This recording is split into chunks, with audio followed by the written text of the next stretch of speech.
11h, Culture Média. Philippe Vandel sur Europe 1. Bonjour Louise Bernard. Et bonjour.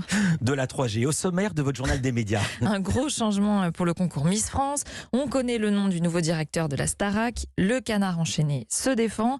Et puis, quel nouveau trio pour présenter des chiffres et des lettres, on va vous le dire. Du côté de la presse écrite aussi, la fin du feuilleton autour du rachat de la Provence.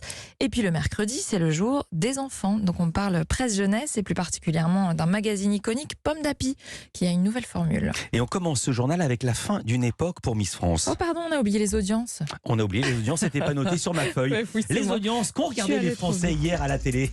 Ils ont regardé TF1, Mass Singer. C'est la reprise, ça va, Ouais. un peu d'indulgence. Ah, c'est 3 mercredi. 270 000 téléspectateurs, 16,7% de part d'audience devant Mass Singer hier. En tête donc, et puis en hausse par rapport à la semaine dernière en nombre de téléspectateurs.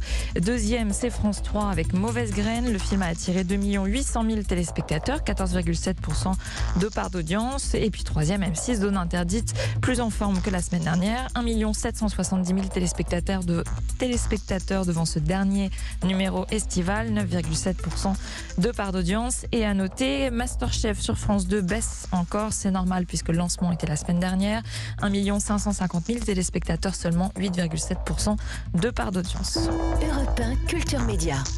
Et donc, on commence ce journal avec la fin d'une Cette époque fois-ci, oui, on le pour commence. le concours Miss France. On se lasse pas du générique. J'adore le Dès qu'on batteur. peut le replacer. Il met tout ce qu'il a, le batteur.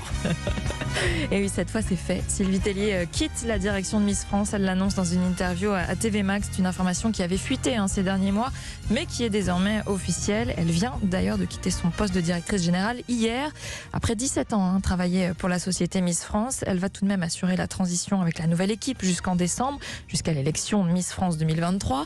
Elle présentera d'ailleurs une dernière fois le concours sur TF1 avec Jean-Pierre Foucault. Et pourquoi quitte-t-elle la société Miss France ? Sylvie Tellier dit avoir atteint ses objectifs, c'est-à-dire moderniser le concours, remonter les audiences et avoir des réussites dans les concours internationaux. Et elle souhaite maintenant se lancer dans l'entrepreneuriat, monter sa boîte et pourquoi pas, dit-elle, animer des émissions. Exercice qu'elle adore.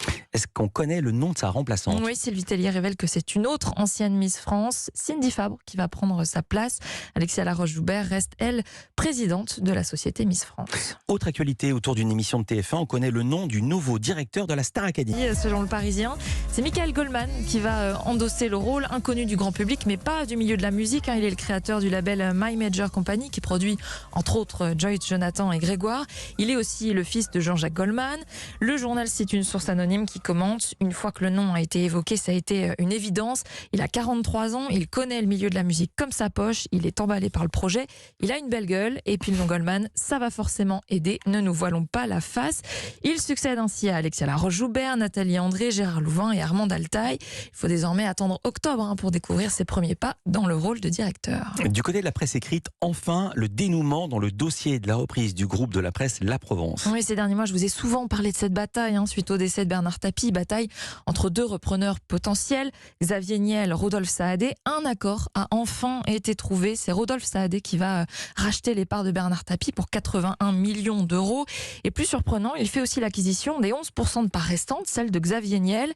Un accord qui met donc fin aux poursuites judiciaires entamées et qui va permettre d'assurer la survie de la Provence. D'après Le Monde, celui qui a débloqué la situation, c'est le liquidateur judiciaire Marc Sénéchal, qui a su réunir les deux milliardaires autour de la table et leur faire entendre que l'avenir de la Provence était très incertain si la bataille durait encore, et elle aurait pu durer 10 ans. La Provence n'aurait donc certainement pas tenu tout ce temps. Et en cédant ses parts, Xavier Niel, lui, obtient bien plus que prévu et il investit dans une imprimerie aussi avec Rodolphe Saadé, imprimerie qui prendra en charge la Provence, Nice Matin, Var Matin et Monaco Matin. Presse écrite toujours, on est mercredi, c'est le jour de sortie du canard enchaîné. Le canard qui se défend face aux soupçons d'emploi fictif. Oui, je vous en parlais lundi, un des journalistes de la rédaction a porté plainte contre X pour abus de biens sociaux et recel d'abus de biens sociaux. Il soupçonne le canard d'avoir employé pendant une vingtaine d'années la compagne d'un des dessinateurs historiques du journal, sans qu'il n'y ait de trace de son travail. À la une de l'édition du jour, les administrateurs du canard démentent ces accusations. Ils racontent leur version des faits. Oui, la compagne du dessinateur André Escaro était bien bien rémunérée à la demande de celui-ci, mais le travail était selon eux bien réel. Elle aidait le dessinateur notamment à faire des revues de presse, à trouver des idées de sujets.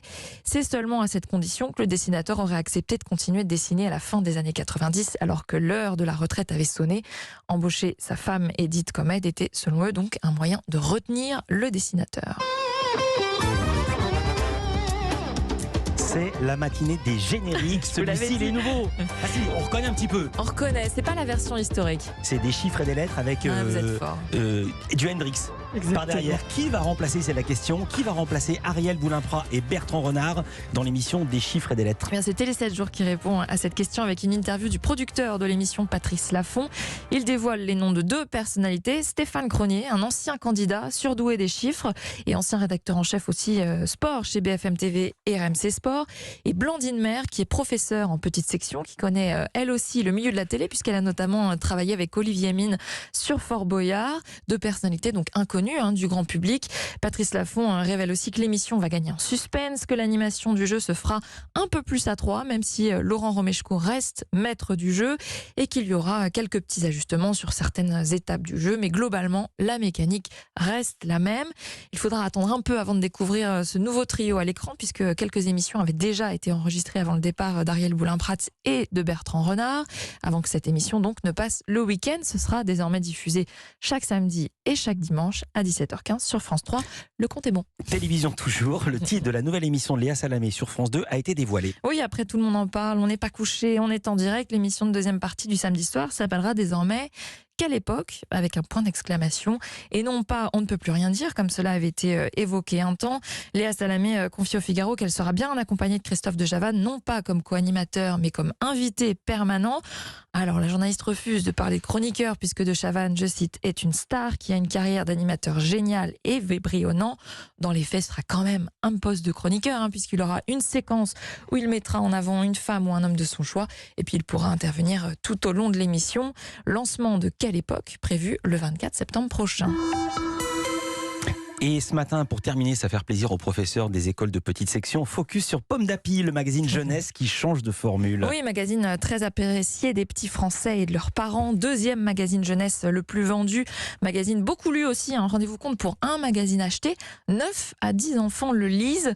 Il existe depuis 1966. Alors, il a déjà connu plusieurs changements de formule. Mais cette fois-ci, il s'agit de proposer plus de surprises. La rédaction du magazine répond ainsi à une demande des parents qu'ils ont consulté pour savoir ce qu'il fallait améliorer dans Pomme d'Api. Alors il y a un très fort attachement à Pomme d'Api, mais il y avait une impression de pas mal de choses, des fois peut-être qui se ressemblaient un petit peu beaucoup, qu'il y avait peut-être des choses qui ne surprenaient peut-être pas assez sur un an d'abonnement, puisque nous là, principalement on a des abonnements, on peut l'acheter en kiosque, on a 90 000 abonnés, et donc sur un an on avait envie justement de répondre à ça en apportant un petit peu plus de surprises à chaque fois. Donc Gwenaëlle Boulet, rédactrice en chef, ces surprises, donc ce sera à fabriquer ou à lire, mais rassurez-vous, les grandes héroïnes et les héros restent dans... Les grandes héroïnes et héros restent dans Pomme d'Api. Petit ours brun, Adélie Dello, Sam Sam, vous les retrouverez. Autre changement, en revanche, le cahier qui est destiné aux parents.